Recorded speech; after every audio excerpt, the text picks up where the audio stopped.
Jansangram news, बातमीची सत्यता हीच आमची ओळख। हिंगणघाट पोलिसांवर गंभीर आरोप, तक्रार नोंद करण्यात केलाय हलगर्जीपणा। महिलेला तक्रार देण्यापासून ठेवले वंचित, तक्रारदारावर पोलिसांनी दबाव टाकल्याचा आक्षेप। तक्रारदाराचे मेडिकल केले चक्क 8 दिवसांनी। वर्धा जिल्ह्यातील हिंगणघाट पोलिसांचा आणखी एक धक्कादायक कारभार समोर आलाय।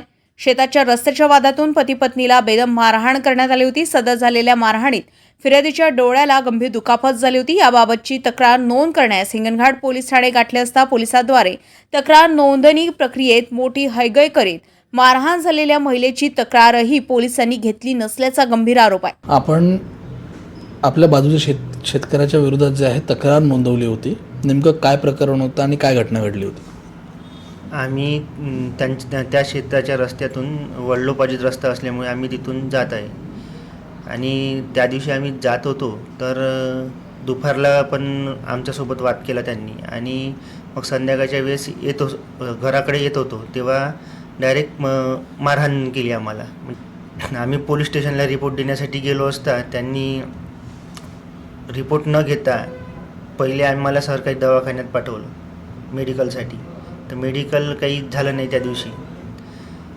त्यांनी दुसऱ्या दवाखाना बंद झाला पाहून असं सांगण्यात आलं आणि दुसऱ्या दिवशी बोलवलं। दुसऱ्या दिवशी पण त्यांनी काही केलं नाही। तर या जे आम्ही तक्रार केली होती त्या तक्रारीची कॉपी आम्हाला दुसऱ्या दिवशी दुपारला मिळाली आणि मग शनिवारला 27 तारखेला माझ्या पायाचा एक्सरा काढला आणि माझ्या पत्नीचा पण ते छातीचा एक्सरा काढला त्यांनी। आणि जी काही डोळ्याला पण इजा झालेली होती त्याचं काहीच मेडिकल नाही केलं त्यांनी दवाखानेवाल्यांनी।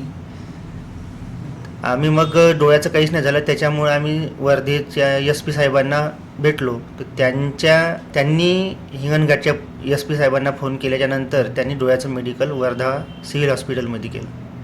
हे कधी करण्यात आलं मेडिकल? ते 2 तारखेला। म्हणजे घटना 25 तारखेला घडली आणि 8 दिवसानंतर मेडिकल करण्यात आलं? 8 SP साहेबाच्या म्हणण्यानुसार। म्हणजे अगोदर यांनी केलेलं नव्हतं? डोळ्याचं केलंच नव्हतं, फक्त पायाचा एक्सरा केला होता।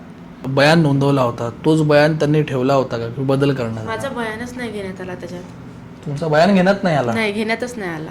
ते मी सांगितले की मला अशील शिवागारी दिली आणि मला धकावधुको केलं, माझे कपडे वगैरे फाटले।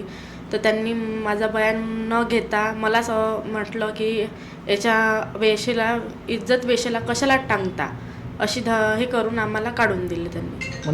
सदर प्रकरणामध्ये पोलिसांची वर्तणूक बघता हिंगणघाट पोलीस गुन्हेगारांना अभय देत आहे का? महिलेची तक्रार का घेतली नाही? पोलिसांनी मेडिकल करण्यास उशीर का केला? असे अनेक सवाल उपस्थित होते। आता या संपूर्ण प्रकरणाची वरिष्ठ अधिकाऱ्यांकडून चौकशी करून दोषींवर कठोर कारवाई करण्याची मागणी पीडित दीपक सिद्ध यांनी केली आहे। पलाश उमाटे, जनसंग्राम न्यूज, वर्धा।